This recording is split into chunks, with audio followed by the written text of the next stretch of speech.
De Curitiba, eu ia dizer para o Rio de Janeiro, não, mas vamos para Brasília, né, Paulo? Tudo bem? Paulo Roberto Reck, psicólogo, formado aqui na PUC, né? Morou muito tempo. É gaúcho, Paulo Reck, de Vera Cruz, né, Paulo? É isso? Eu ultimamente morava lá, sim. Aham. Mas Tu eu nasceu nasci nas missões em Cerro Largo. em Cerro Largo, é verdade. É E aí o isso. Paulo fez a psicologia e agora é um terapeuta, mas usa a logoterapia, né? Sim. Então nos explica um pouquinho, porque às vezes a logoterapia também é de Viktor Frankl, né? Algumas pessoas conhecem, mas outras não, né? Então nos Isso. explique um pouquinho como é que é a abordagem terapêutica com essa característica, Paulo. Boa noite, bem-vindo aqui ao Prisma, né? Boa noite, obrigado, Flávio. Bom lhe ver e uma feliz coincidência poder lhe encontrar, porque de fato são muitos anos, né? É verdade, Que não nos vemos. Eu acho que, sei lá, mais de 30. por aí. Melhor não contar o tempo. É melhor, deixa assim, não vamos elucidar muito essa parte aí, não. Mas olha, logos quer dizer sentido em Aham, grego, né? sim. E aí vamos direto na raiz da questão, porque o ser humano busca incessantemente um sentido para aquilo que está vivendo. E como conclusão, busca um sentido para a própria vida. Né? Eu digo aquilo que está vivendo porque, por vezes, essa busca do sentido é do imediato. Por exemplo, uma situação que, quando aparentemente carece de sentido, é muito mais difícil de superar. E aí eu vejo, já que o nosso público aqui, Rádio Aliança, a todos que nos escutam, mas tem um viés também de uma raiz cristã, veja, nós transmitimos com muita facilidade as regras. É obrigado a isso, não pode aquilo. E os nossos adolescentes, os filhos, quando eles não percebem o valor e o sentido, que o valor e sentido estão também profundamente ligados, eles simplesmente dizem assim, não quero. E é Não um fato. Então, recusam, né? é importante que nós possamos perceber, primeiro, a vida sempre tem um sentido. E que, junto com o sentido, nós somos chamados a realizar valores. Então, a vida sempre tem um sentido e a realização desse sentido está também ligado à realização de valores. E o que são valores? Aí depois vamos aprofundando isso aqui. Mas veja, a logoterapia ela simplifica muito a nossa vida. Eu tenho muitas gratidões, né? Mas uma delas é ter conhecido o Viktor Frankl em 1984, Porto Alegre. Tu conheceste pessoalmente ele, né? Ele esteve em Porto Alegre, num congresso na PUC, justamente. E é interessante porque eu tinha muitos questionamentos, né? Não sei se ficou claro, eu sou psicólogo, sou gaúcho, sou psicólogo.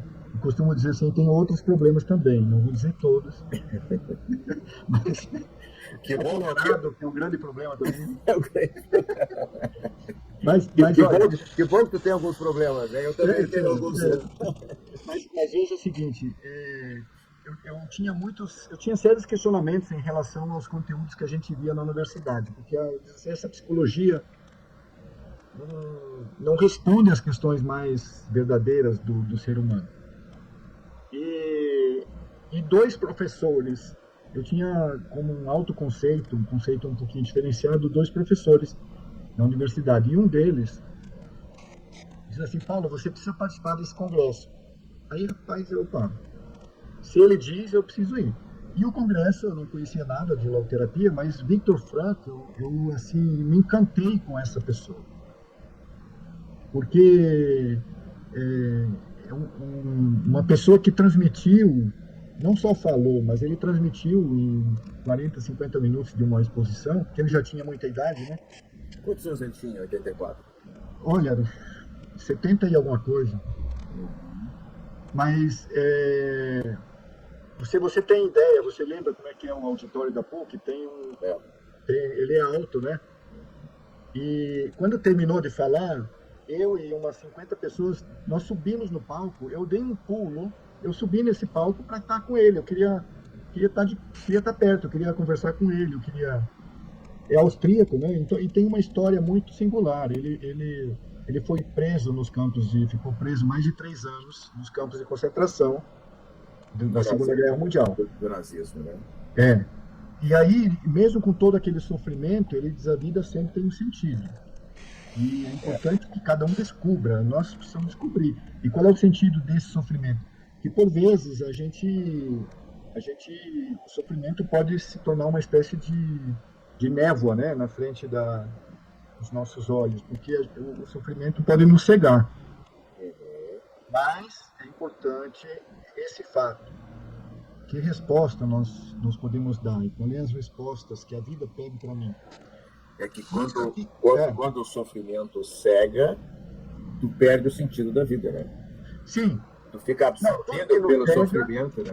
Tudo que nos cega pode nos comprometer nessa busca, nessa realização do próprio sentido. Mas é importante, sim, perceber caminhos, né, Eu só vou fazer uma relação, né, Paulo, porque eu li o livro, né, O Sentido da Vida, né? Uhum. E ele dizia que as pessoas que nos campos de concentração acabavam sobrevivendo eram aquelas que tinham um sentido maior pela vida, né?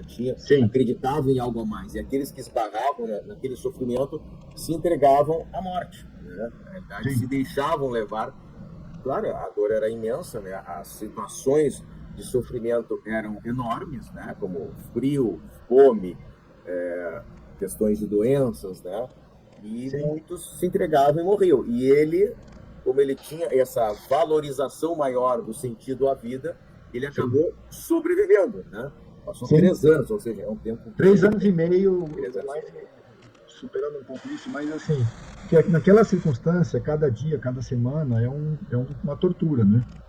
Porque a fome, os invernos de 5, 10 graus abaixo de zero, numa condição de subnutrição, com pouquíssimos agasalhos, né? Sim. Esse livro que você citou, o título é Em Busca de Sentido. Em Busca de Sentido. Eu indiquei esse livro para mais de 400 pessoas, com certeza. E, invariavelmente, as pessoas diziam assim: Paulo, eu vou comprar para o meu irmão. Paulo, eu vou dar para o meu tio. Paulo, eu vou mandar para um amigo. Porque é um marco na história de quem lê. Ele é muito forte, muito forte. E como é que se dá aí, então, o teu trabalho? Assim, eu me falaste também que tu atua na terapia de casais, né? Como é que é colocar a logoterapia, esse sentido, a vida, para casais que daqui a pouco estão enfrentando problemas de relacionamento, o casamento está balançando? Isso acontece aí, Paulo? Está acostumado com essa realidade? Olha, eu comecei a atender casais justamente pela descoberta que se a logoterapia pode fazer um bem para uma pessoa, imagina o bem que ela pode fazer para um casal.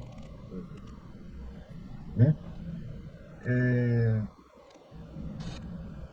Acontece que nem sempre, de fato, eu acho que nós homens somos muito cabeça dura, né? Então, na questão do atendimento casal, é importante que ambos tenham essa disponibilidade. Mas, normalmente, o homem tem mais resistência. Então, resulta que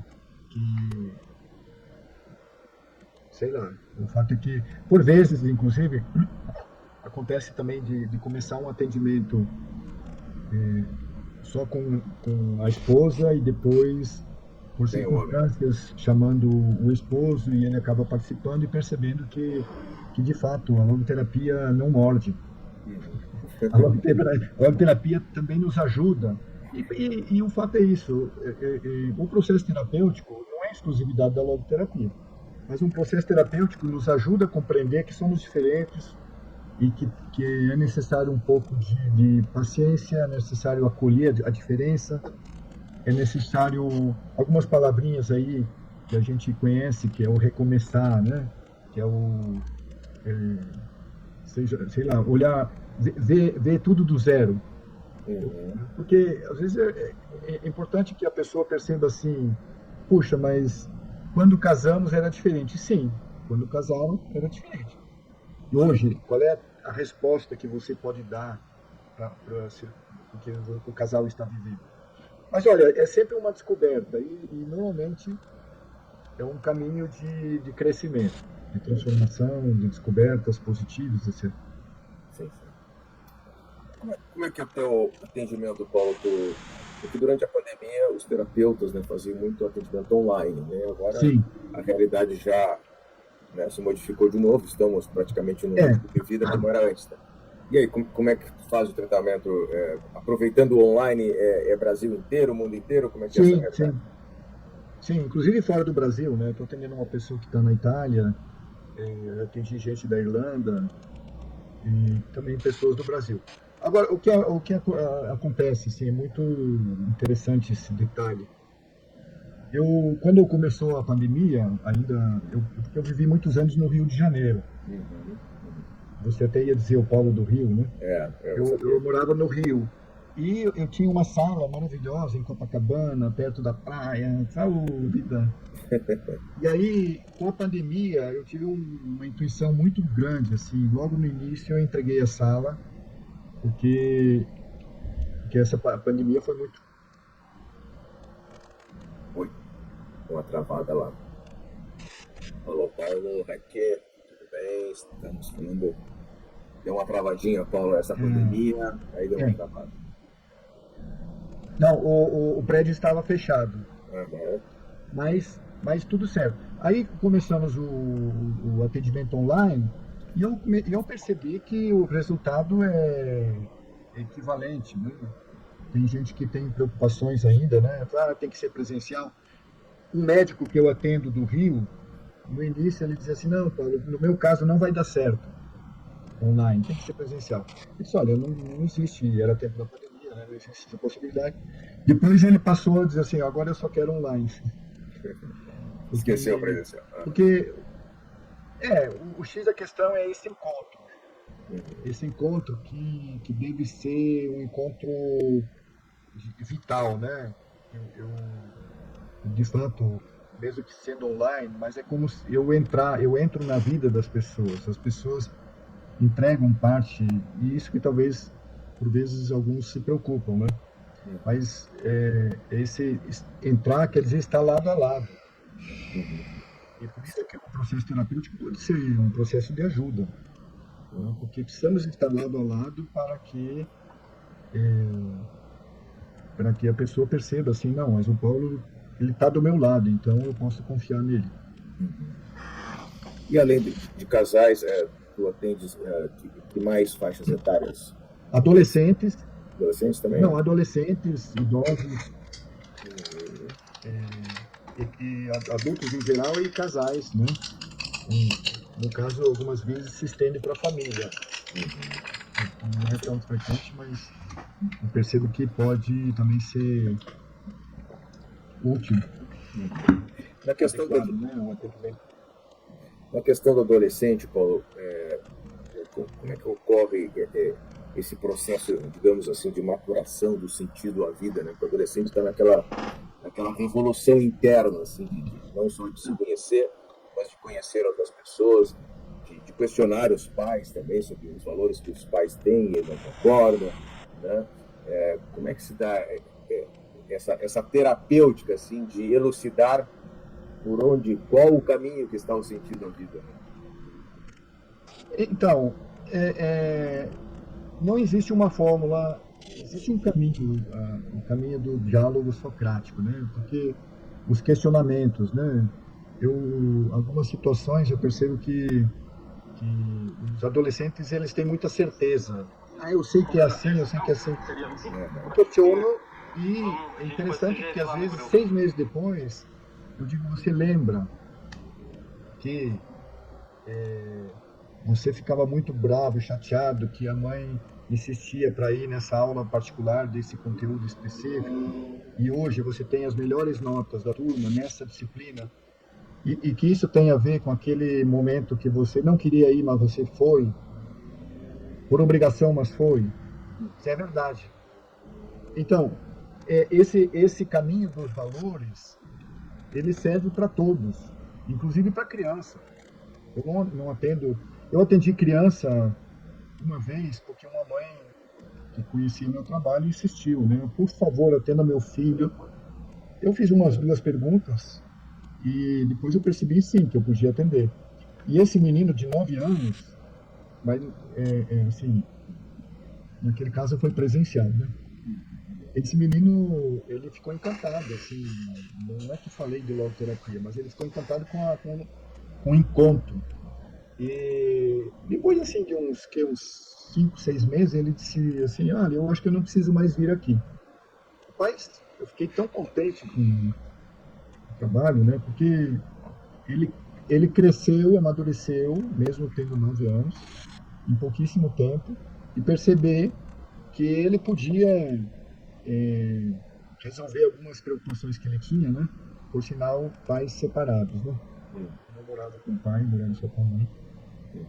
E, então, veja, essa proposta, ela é universal, independente de religião, de fé, independente do tipo de experiência que a pessoa já fez, né? Eu acompanhei muitos drogados, dependentes químicos, também para eles, né? E casais em crise, você perguntou de casais. Eu vivi uma experiência muito particular em 2020, 2021, ainda no Rio,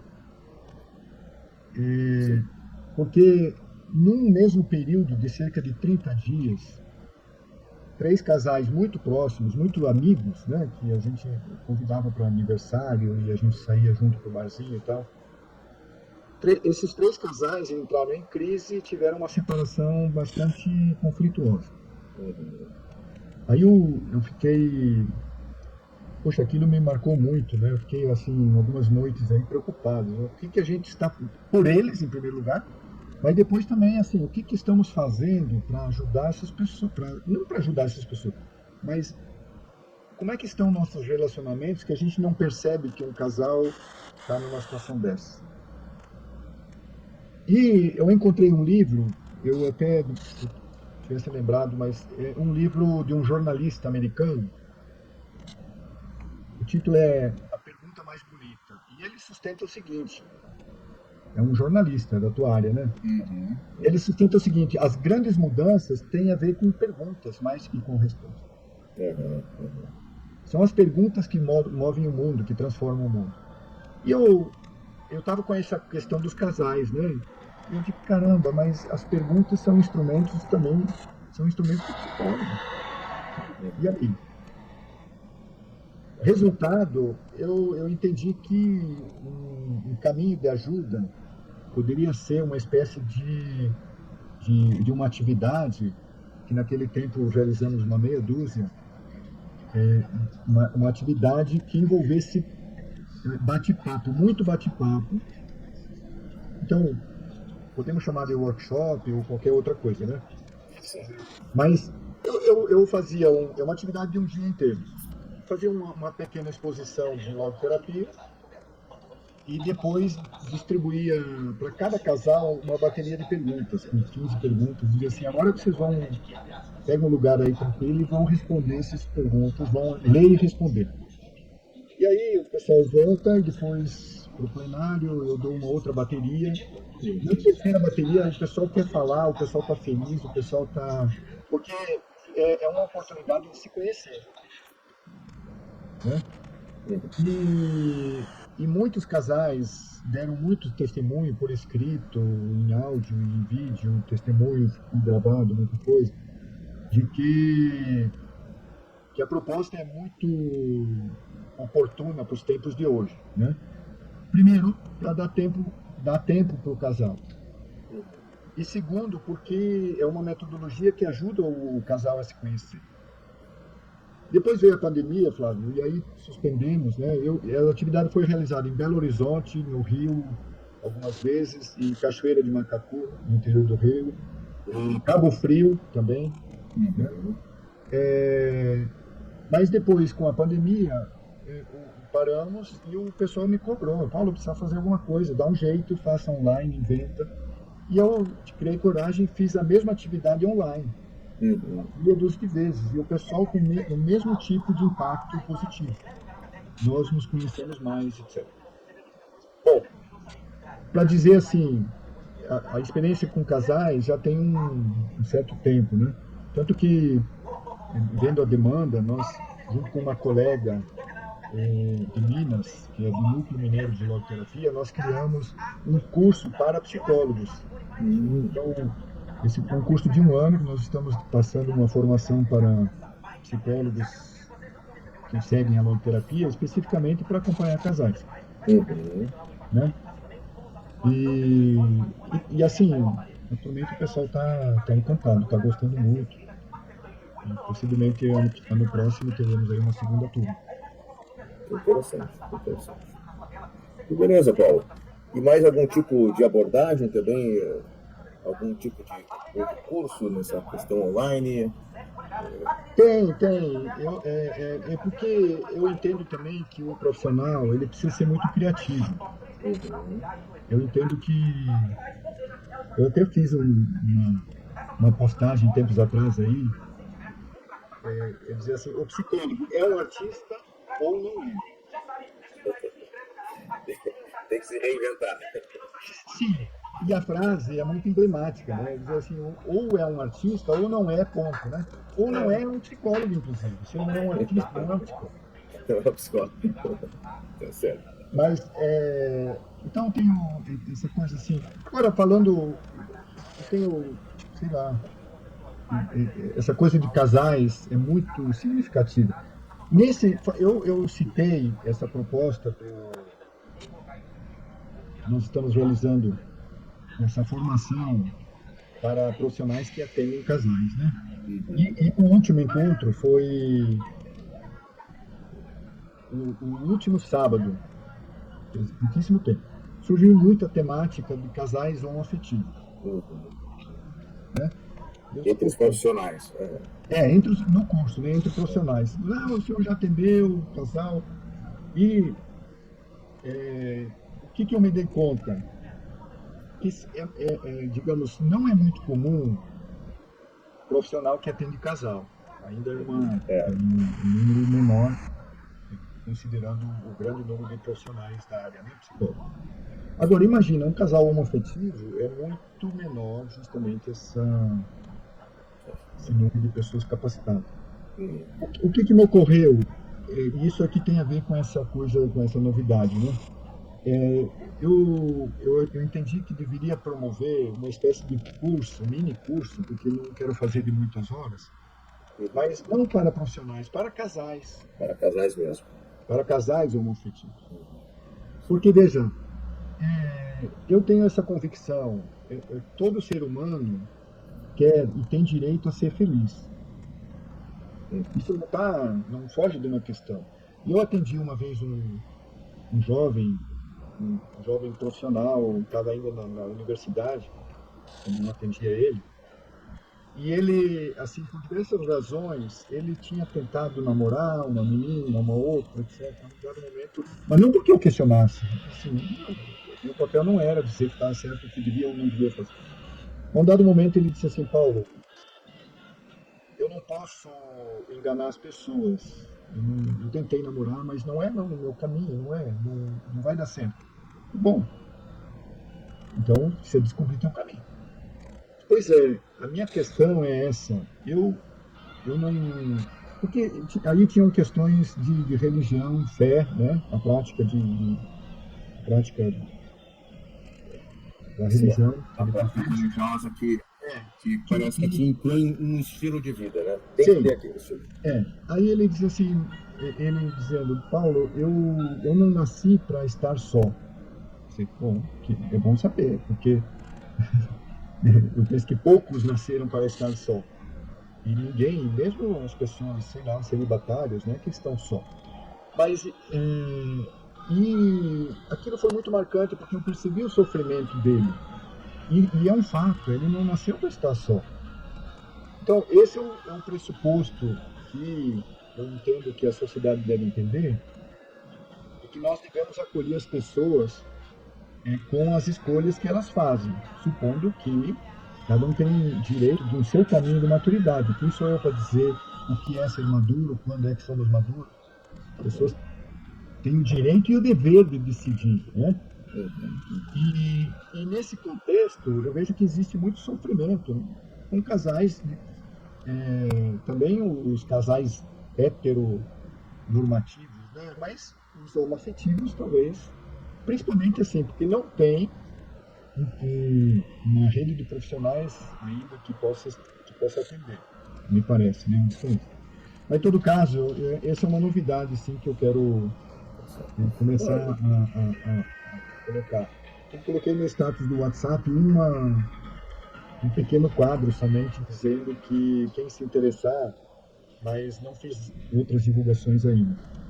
Um contato teu, Paulo, para quem queira mais informações sobre a logoterapia. Então, meu contato é o telefone do Rio, o prefixo 21 Sim. 98871 2551. Vamos repetir então. Prefixo 21 do Rio de Janeiro. Isso. 9 na frente, 8871 2551. Isso. Depois na rede, no Instagram, Sim. @Paulo Resch, ponto logoterapia. Paulo Resch. Resch sem E. Resch, ponto logoterapia. Ponto logoterapia. Isso. Resch é R-E-C-H. Paulo Resch. Ponto logoterapia. Paulo, estamos chegando às 9 horas, temos que encerrar.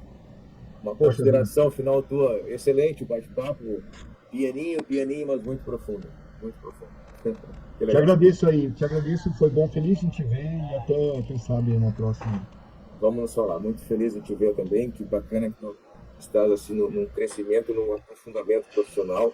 E guardo para mim essa expressão, serve não só para os psicólogos que precisam se reinventar e serem artistas, serve também para qualquer profissão, serve para o jornalista também. Vou colher isso aí, tá bem?